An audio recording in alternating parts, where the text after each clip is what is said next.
Welcome, friends, and let me spin you a tale of an unlikely hero whose simple act of kindness on a cold winter's morn forever changed the course of his downtrodden life. Enjoy the story. John Goodman gripped the steering wheel of his putrid sewage truck, holding his breath against the rancid stench that had permanently saturated the vehicle's interior. Another brutal winter morning in Nowheresville, USA. The only thing worse than this dead-end job would be having no job at all in this godforsaken town. At least it kept him out of trouble, John mused, as he passed the alleyway where his old drinking buddies huddled around a barrel fire, passing a bottle of rotgut whiskey. That could have been him if he hadn't gotten his act together after his dad died. The memory still haunted him. 7-year-old Johnny sat in the back seat, playing with his Captain America action figure as his parents argued in the front. "I'm telling you, Frank, that new foreman has it in for me. If I lose my job, we'll be out on the street," his mother, Karen, fretted, lighting another cigarette with shaking hands. "Jesus, Karen, would you relax? I'll pick up some extra shifts at the factory. We'll get by, we always do," Frank reassured, reaching for her free hand. Suddenly, a massive semi-truck veered into their lane, its headlights blinding. "Frank, look out!" Karen screamed. Metal crunched and glass shattered as the vehicles collided head-on. When John regained consciousness, he was pinned under a twisted doorframe, his left leg crushed and useless. Beside him, his father lay motionless, eyes open but unseeing, blood trickling from his mouth. "Daddy! Daddy, wake up!" Johnny sobbed, struggling to reach him. But deep down, he already knew. His dad was gone forever. John shook off the painful memory as he pulled up to the modest ranch house he shared with his ma. Another day, another 75 cents. He hauled himself out of the cab, his bum leg aching fiercely in the cold, and limped inside. In the cramped kitchen, Karen Goodman cracked a few eggs into a chipped skillet, willing her arthritic hands not to tremble. Decades of scrubbing rich folks' floors had left them gnarled and sore, but they couldn't afford to turn down work. Not with Johnny's medical bills and her own failing health. She looked up as John entered, his handsome face wan and tired. Her boy had grown into a good man, but his soft heart would be the ruin of them. Irritation flared as she recalled their conversation from the night before. "You gave our last $5 to that panhandling granny again? Damn it, Johnny, when will you learn?" she snapped, slamming the skillet down harder than intended. "Aw, come on, Ma. I couldn't just leave her there in the cold," John mumbled, ducking his head. "She reminded me of Grammy Jean." Karen bit back a sharp retort. What was the use? For all her efforts, she'd raised a well-meaning but hopelessly impractical boy. He'd give a robber the shirt off his back if they said they were cold. "Just go get washed up for breakfast," she sighed. John shuffled off to the bathroom and Karen seized the rare moment of privacy to have a quick cry. Leaning over the sink, she let frustrated tears spill down her weathered cheeks. "Frank, I'm failing him," she whispered to her late husband. "Our boy's gonna end up in the poorhouse because I couldn't teach him to be hard. Damn it, I miss you." Drying her face with a ratty dish towel, Karen took a steadying breath and turned back to the stove. They'd get through this like they always did. She'd make sure of it.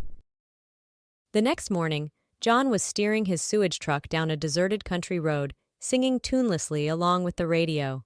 A corn-pone jingle for Mabel's Diner came on, advertising their world-famous 99-cent coffee. John's stomach rumbled at the thought. Maybe he'd treat himself to a cup after his shift, if he had any money left after helping out that granny yesterday. Lost in thought, he almost didn't notice the figure up ahead, frantically waving at him from the roadside. John squinted through the pre-dawn gloom. It looked like a young woman, barely dressed for the frigid weather in just a skimpy camisole and panties. What the hell was she doing out here in the middle of nowhere? He pulled over, and the girl yanked open the passenger door, piling into the cab in a whirlwind of long, coltish limbs and blonde hair. She immediately cranked the heat up to full blast, not even sparing him a glance. Miss? Are you all right?" John ventured timidly, trying to keep his eyes averted from her nearly bare chest. "Do you need me to call someone, or—" "Just drive," the girl snapped, cutting him off. She had a highbrow accent, like those snooty rich folks in the good part of town. And try to go faster than 20 miles per hour, Grandpa. John flushed, stung by her rudeness. He was only trying to help, but he bit his tongue and did as she asked, turning back onto the road. In the close confines of the cab, he could smell her expensive perfume mixing with an acrid undertone of fear sweat. Just what kind of trouble was this girl in? A mile down the road, the mystery woman abruptly pointed out the window at a gated mansion. "There, pull in there," she demanded. John eyed the overgrown hedges and rusted wrought iron dubiously. The place had clearly seen better days, like one of those old southern plantations gone to seed. Still, he did as he was told, pulling the truck to a stop by the front door. "Dad!" the girl shrieked, tumbling out of the cab and hurling herself into the arms of a disheveled older man in a tattered bathrobe. "Oh, thank God, Sarah!" the man sobbed, crushing her to his chest. "I thought I'd lost you forever when those bastards took you. Did they hurt you? If they laid a finger on you, I'm okay," Sarah interrupted, pulling back to look at him. "This man saved me," she said, turning to point at John. "I'd probably be dead in a ditch somewhere if he hadn't stopped and let me warm up in his truck." The dad rushed over to John's window, his lined face awash with gratitude. "Son, I can't thank you enough," he said fervently, pumping John's hand. "You saved my little girl's life. I'm in your debt. If there's anything I can do to repay you, name it." John shifted uncomfortably, uneasy with the effusive praise. "That's all right, sir. I was just doing what any decent person would. I'm just glad your daughter is safe." "Decent people are hard to come by these days," the man said, shaking his head. "I'm Robert Wilson, and I won't take no for an answer. You tell me how I can help you, son. Any way at all." John's mind raced. He thought of his mom, working her fingers to the bone day in and day out. He thought of the stack of bills on the kitchen table, the ones they could never seem to get ahead of, no matter how hard they scrimped and saved. Maybe this was the break they so desperately needed. He took a deep breath, met Robert's eyes, and named his price. Karen nearly dropped the casserole dish she was washing when the knock sounded at the door. Wiping her soapy hands on her apron, she went to answer it cautiously. You never knew what kind of riffraff might come calling in this part of town. She cracked the door and her jaw dropped.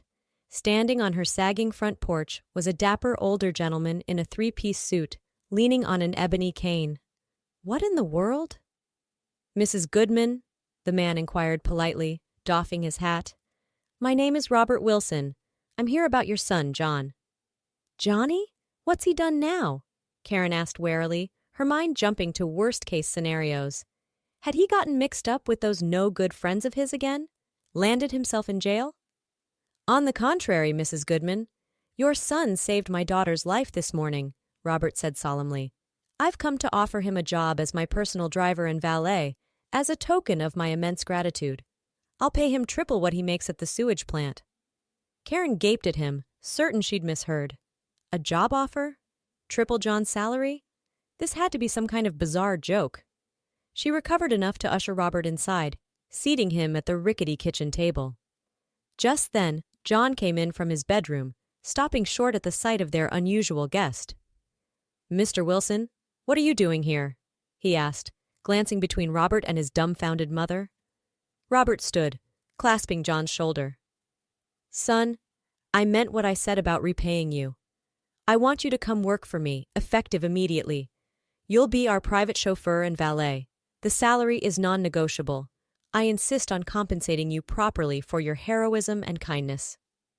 John blinked rapidly, trying to process this twist of fortune. He loved his mom more than anything, but the idea of leaving his dead-end job for this opportunity of a lifetime was beyond tempting. Still, he hesitated, looking to Karen for guidance. She understood his reticence. Pulling him aside, she whispered fiercely in his ear, "Johnny Goodman, if you don't accept this offer, I swear I'll tan your hide 6 ways to Sunday. This is our chance to finally make something of ourselves. Say yes before the man changes his mind." John met his mother's pleading gaze and knew she was right. He had to think of their future. Turning back to Robert, he extended his hand. "Mr. Wilson, I accept. When do I start?" 1 year later. John straightened his impeccable black silk tie, hardly able to believe the Natalie-dressed man in the mirror was really him. Long gone were the days of grime-streaked coveralls and grease-stained fingers. Now he looked every inch the professional valet in his pressed suit and shiny loafers. Amazing what a year of working for the Wilsons had done for him. More than his appearance had changed. John stood taller these days, his shoulders no longer stooped under the weight of poverty and hopelessness. His smiles, though still kind, were tinged with a newfound confidence. For the first time in his 24 years, he could see a real future for himself and his ma, free of the constant struggle to keep their heads above water. A soft cough interrupted his musings. Ahem. John, are you ready to go? Sarah Wilson stood in the doorway, a vision in her sapphire cocktail dress and opera gloves. John turned to her and smiled. Of course, Miss Sarah. Let me just grab my hat. He didn't miss the way her eyes roved appreciatively over his form, or the coy smile playing at her glossy lips. They'd grown close over the past year, with all the time spent together on Sarah's endless social calls and trips into the city. John would have to be blind not to notice the younger woman's beauty and charm. But he was too professional to ever dream of acting on the spark of attraction between them. The Wilsons were his employers, his benefactors. He owed them everything. Falling for their daughter would be an unforgivable breach of trust. Shall we? He said brightly, gesturing for Sarah to precede him out to the sleek Rolls-Royce idling in the drive. He held the door for her, breathing in her heady jasmine perfume as she brushed past him to settle in the supple leather seat. As John slid behind the wheel and pulled smoothly down the long, oak-lined lane, he marveled at the twists of fate that had brought him here. To think, just one act of compassion on a bitter winter morning had changed the course of his entire life. He shook his head, amazed and humbled. Catching Sarah's eye in the rearview mirror, he shared a small, secret smile with her. Whatever the future held, he had a feeling it would be extraordinary. And it was all thanks to his mama, for raising him to be an unlikely hero.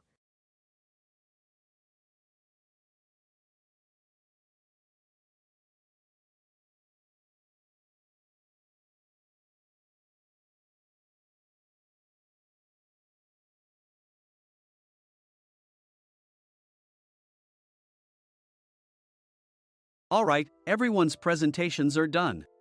Nick, the manager, said as he tried to move the discussion forward. Excuse me, I haven't. I recently found out something. Nick interrupted me and began to speak. There's apparently someone in this department who didn't graduate high school and is just a part-timer. Meetings should be for employees only. Absolutely right. His lackey, Mike, of course, agreed with Nick. I'm leaving.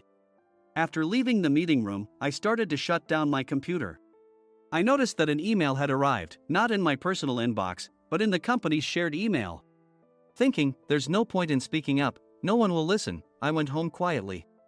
The next day, I heard a commotion from Nick's desk. He was staring at his computer screen, his face pale. Nick? Is something wrong? Mike looked at the screen with him. And he turned even paler than Nick. Why is he so angry?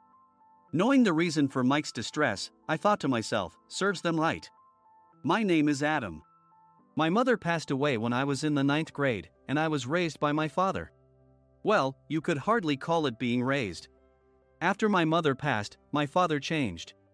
He drowned his sorrows in alcohol, and though he still went to work, he squandered our living expenses on horse racing. Because of that, I had to start working part-time as soon as I entered high school. Every month, I went to the convenience store with bills in hand that couldn't be auto-deducted from my father's account. Even though I endured it because I didn't want to be alone, I reached my limit in my second year of high school and dropped out. I found a live-in job at a distant inn. Thank you for everything. The day I left home, my father, still staring at the TV, spoke. Take care. That was our last conversation. Back then, 18 wasn't the age of majority, so I needed my father's permission to work, and I couldn't hide my place of employment. Yet, my father never visited me even once. I kept working just to survive, and before I knew it, I was 42. Years of hard work paid off, and I was transferred to the headquarters. I was thrilled to be recognized by the company, as I thought I'd be working in the field until retirement due to my lack of formal education. Listen up. Our work can change the future of our employees. Don't drag us down. On my first day after the transfer, Nick, dressed in an expensive suit, spoke sternly. There was a reason for this. Our inn was located in a prominent tourist destination, known so well that everyone in the state could sing its commercial jingle. At its peak, we had 5 locations within the state. But that was long ago. Due to financial difficulties and aging facilities, only the place where I had worked for many years and the original establishment remained. I was prepared to lose my job anytime, but now there was a glimmer of hope. With the rise of social media, the tourist area where the inn was located started gaining attention again. Depending on how hard the sales department, where I was transferred, worked, we could either thrive or be forced to give up this prime location to the new hotel chains continuously popping up. For Nick, who had switched careers from another industry to strengthen our sales, this was a battle he couldn't afford to lose. I understood why he had to be strict. I will do my best. Nick sneered at my enthusiastic declaration. Did you not hear what I said? I'm sorry. I thought I was listening carefully. Out of habit from years of customer service, I apologized reflexively, though I had no idea what had offended him. Someone was watching me with a smirk. In this department, there are those who are expected to excel and those who have been shoved here because they have nowhere else to go. You are the latter. It was Mike, the section chief. He's 7 years younger, at 35. But he was called to headquarters much earlier than I was and had been moving around within the headquarters ever since. I'm not jealous, but I can't accept that he's my boss.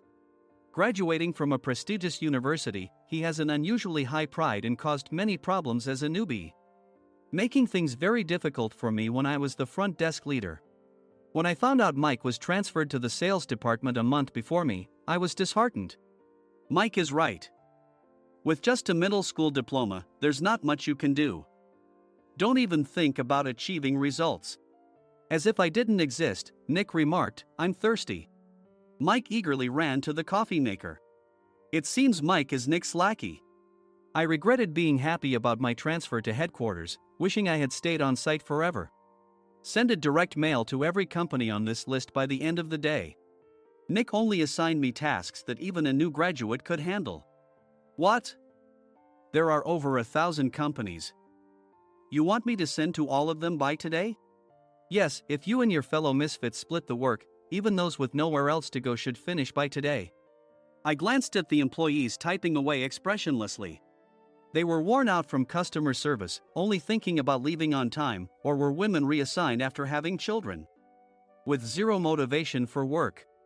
Even Sam, a new graduate from the same university as Mike, who was supposed to be among the expected achievers, had no enthusiasm for the job, having joined the company wanting to do customer service.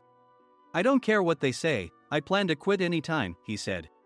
Only Nick and Mike were highly motivated, making all the decisions between the two of them. I originally only wanted to work at the inn to survive and had no particular attachment to this job. I swallowed my words, thinking I had no right to reprimand them. About a month after the transfer, Nick told us with a frustrated look. To commemorate the 50th anniversary, we've decided to create a plan exclusive for one group per day. Originally, Mike and I were supposed to come up with it, but our president, Mr. Thompson, insists on hearing everyone's opinions. So, you all get a chance. As Nick explained, Mike began handing out prints. Make sure not to embarrass Nick. If your ideas are half-baked, you'll have to redo them. It seemed that they had printed his handwritten notes by Mr. Thompson, which included several questions and a section for free responses. It made sense why Nick had to seek our input, given that all responses had to be submitted to Mr. Thompson. We were given a week to think about it, and a meeting was scheduled to compile our ideas. My plan is to let guests enjoy both the old and modern America. Nick began the presentations. Guests would watch a master confectioner at a nearby traditional sweet shop make sweets in front of them. The welcome drink would be premium tea in a bottle. Nick's plan was certainly attractive. After his presentation, Nick called on us to present in the order we were seated. Just as I stood up for my turn. All right, everyone's presentations are done. Excuse me, I haven't. I recently found out something. Nick interrupted me. There's someone in this department who didn't graduate high school and is just a part-timer. He was likely talking about me. I joined the company as a part-timer and was made a full-time employee when I turned 20. That was 20 years ago, so Nick and Mike probably had no chance to know until recently. Meetings should be for employees only. Absolutely right. After that, Nick kept creating opportunities to solicit everyone's opinions, purposefully excluding me from speaking. The meeting unexpectedly heated up and went past the scheduled end time. A few people asked to leave, and the discussion continued with the remaining few. Still here? Normally, you'd leave in that situation. Though I had no attachment to the job initially, hearing kind words from customers made me want to make them happier. For someone like me, with nowhere to go, the inn was my home and customer service was my life. I felt pathetic about my current self. I'm leaving. I left the conference room and started shutting down my computer. I noticed an email had arrived, not in my personal inbox, but in the company's shared email. Thinking no one would listen to what I had to say anyway, I quietly went home. The next day, while preparing the DM as instructed, I heard a commotion from Nick's desk. In his haste to stand up, he hit his knee on the desk. He stared at his computer screen, his face pale. Nick! What's wrong? Mike, thinking he should be the first to rush over, approached Nick while still wearing his coat. He peered at the screen with Nick. And he turned even paler than Nick. Why is he so angry? Who is responsible for this company? Nick, more irritated than ever, asked, and Mike answered without checking. Probably Sam. Sam wasn't there because he was attending a morning training session for new hires. Nick gave up on getting angry and returned his gaze to the screen. They were looking at an email that arrived right after the end of the working day yesterday. Apparently, no one, including me, had checked it before leaving. The email was from a large company that used us for their annual employee trips. The president and executives of that company also frequently used our services personally. President of the company, Mr. Mason himself had declared that neither he nor his company would ever use our services again. Well, some companies cancel their employee trips or stop using our services due to financial struggles. Let's just move on. Mike kept wiping the sweat from his forehead with a handkerchief. Knowing why Mike was so agitated, I quietly watched their interaction. Do you know how much revenue we get from that company? We can find other guests to fill the rooms, but we'll lose the banquet costs, gift shop revenue, rental car fees, and more. Moreover, the gifts were supposed to be prepared by the traditional confectionery shop involved in Nick's proposed plan. If it's known that we incurred such a huge loss at this critical time, Nick's position in the company would be jeopardized. Nick took a deep breath, seemingly trying to calm himself. All right, Mike. Go to New York right now and apologize to Mr. Mason. What?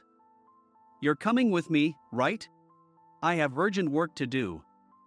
I trust you, which is why I'm entrusting this to you. Please. Mike, believing Nick's sincerity, agreed with a determined look on his face, saying, yes. That's Nick for you. Even if Mike went to apologize, Nick would shift all the blame onto him if the client didn't change their mind. Well, it was Mike's fault to begin with, so it served him right. About 3 hours later, Sam answered a call from somewhere and repeatedly apologized, saying, I'm very sorry. Everyone watched to see what was happening. After ending the call, he informed Nick with a weary tone. When Mike arrived at the client's company, he only made things worse, further infuriating Mr. Mason. He was demanding, get his boss here immediately. It was no wonder Sam was exhausted, dealing with such a call right after returning from training. What is that idiot doing? All right, Adam, you're coming with me. If sacrificing Mike didn't work, then I must be next. Normally, I'd want to refuse at all costs, but I saw an opportunity in this situation. If I can be of assistance, I'd be happy to join you. I obediently followed Nick, and we flew to New York. When we introduced ourselves at the reception, it became clear how serious the situation was, as the receptionist personally escorted us to the president's office. Angry voices leaked through the door, making both Nick and me uneasy. Excuse me. I'm Nick, the supervisor. I understand my subordinate has caused you trouble, and I deeply apologize. Nick, with his experience in the corporate world, knew enough to offer an apology before excuses. However, his customer service skills left much to be desired. I sighed as I saw Mike trembling like a small dog in the corner of the room. "What kind of training are you giving your subordinates?" Mr. Mason glared at Nick with a red face. The intensity of his gaze made even Nick take a step back. Regrettably, I joined this company only 2 years ago and was unaware of Mike's issues. I should have identified his shortcomings sooner. Indeed, I should have realized sooner. No sensible person would come to apologize and then give a lengthy presentation on the drawbacks of not using their inn. Nick froze, his mouth slightly open. Suspecting the worst, I picked up the documents that had fallen to the floor. It seemed Mike hastily prepared these documents on the plane, listing the disadvantages. Disadvantage 1: if you change the venue for the company trip, employees might suspect it's for cost-cutting reasons, leading to a negative impression. Reading it aloud half-jokingly, Nick snatched the papers from my hand and checked the contents with a furious expression. Among the stack of documents was a receipt from a nearby convenience store's copy machine. I felt a pang of dread, hoping he hadn't shown the receipt as well. What do you think he said when I asked what kind of nerve he had to do this? I'm very sorry. Faced with the dire situation, Nick must have thought there was nothing left to do but apologize. In a voice smaller than I'd ever heard from him, he uttered words of apology. He said, "I'm a Harvard graduate. I don't believe I said anything wrong." "Mike, what have you done?" Forgetting his plan to pin the blame on Mike, Nick yelled loudly, even in front of Mr. Mason. "I didn't do anything wrong." "You're still saying that? Look at him." Mike pointed at me with a shaking hand. "I was assigned to headquarters in my 20s and now I'm a section chief. This guy only made it to headquarters at 42. Everything I've done proves I was right. So why are we losing the contract?" Having said his piece, Mike collapsed to the floor. "Of course. You were sent there because you had nowhere else to go." Mike never expected to hear such words from someone he looked down upon. He lunged at me, and Nick hurriedly stepped in to stop him. "Mr. Thompson told me Mike is a quick thinker, and to take good care of him." There's no way he was pushed aside. "Don't make things worse here. He didn't say quick thinker, he said only quick-witted, didn't he?" I don't remember that part. I recalled the many troubles Mike caused when he was a newbie. When Mike was on the front line, his pride was so high that he never apologized to customers. Customer service, especially in our job, doesn't work alone. It brings both good and bad situations. If the front staff or housekeepers made mistakes, or the cleaning company didn't properly clean a room, one had to apologize to the customers regardless of personal fault. Mike, in such situations, would never apologize, insisting he wasn't at fault. This often angered customers, and as the front desk leader, I frequently had to apologize on his behalf. He caused complaints and disrupted operations, which is why he was quickly moved to headquarters. In departments where he didn't interact directly with customers, his quick thinking was beneficial and things went well. But it seemed his flaws were starting to show. Corporate reservations are supposed to be entered into the system by the sales representative. But a quick check yesterday revealed that more than 10 items were missing from the client's reservation. The handover document clearly stated what needed to be prepared. Why didn't you enter it into the system? Why do we have to give them special treatment? Filling rooms near the banquet hall, setting up all the food in advance. Specifying the brand of wine, they're too demanding. No wonder he always angered customers, I thought, feeling a headache coming on. Grouping them in rooms near the banquet hall is for our benefit too. It makes it easier for the staff to set up beds and serve breakfast since everyone's schedule is synchronized. As for the other requests, Mr. Mason suggested them to lighten our load. I didn't know that. Nick finally seemed to realize that Mike was the one who had angered the client. What did you say to them? I just told them we wouldn't give them special treatment anymore. We shouldn't waste effort on things that don't bring in money. I was utterly exasperated at his lack of understanding of customer service. Of course, we shouldn't comply with unreasonable demands. But carrying over successful practices from past stays makes customers feel remembered and enhances their experience. Good memories encourage repeat visits. That's part of our job. I looked down at Mike, who was sitting on the floor. In our job, nothing is a waste. Mr. Thompson likely moved you to the sales department, hoping you'd finally understand this. How do you think he feels now that you failed to meet his expectations? Mike, tears in his eyes, fled the president's office. I was amazed he still hadn't apologized. You have it tough, Adam. It's okay, we're all employees of the same company. I deeply apologize for this disrespectful incident. Especially after all the care you've shown us. If it weren't for you, Adam, I really would have stopped staying here. When I heard you were moving to the sales department, I was willing to reconsider if you handled it. Seeing us talk so amicably, Nick's face contorted. Do you two know each other? Adam's service is excellent. I always requested him specifically. Normally, we don't accept specific staff requests, but we made an exception for Mr. Mason, adjusting my shifts accordingly. He had personally stayed at our hotel just before my transfer, and during casual conversation, I mentioned, I'm moving to the sales department soon. If I hadn't told him then, things could have been much worse. Please continue to take care of us. I look forward to it. On the return flight, Nick awkwardly offered me a can of beer. It's still working hours. Of course, I had no intention of forgiving him for a single beer. Nick might try to pin everything on Mike and avoid any consequences. While pondering this, a startling fact came to light. Nick, the tea bottles for the plan have arrived. I handed Nick a bottle labeled with our inn's name. They look good. What are you talking about? These are plastic bottles. I had assumed we would use the trendy, high-end bottling tea. But what arrived were ordinary plastic bottles of tea with customized labels. The only unique aspect was the label, which had the inn's name, making it look customized. Upon further investigation, I discovered that a substantial amount of money was set to be paid to the tea company. It was priced like bottling tea.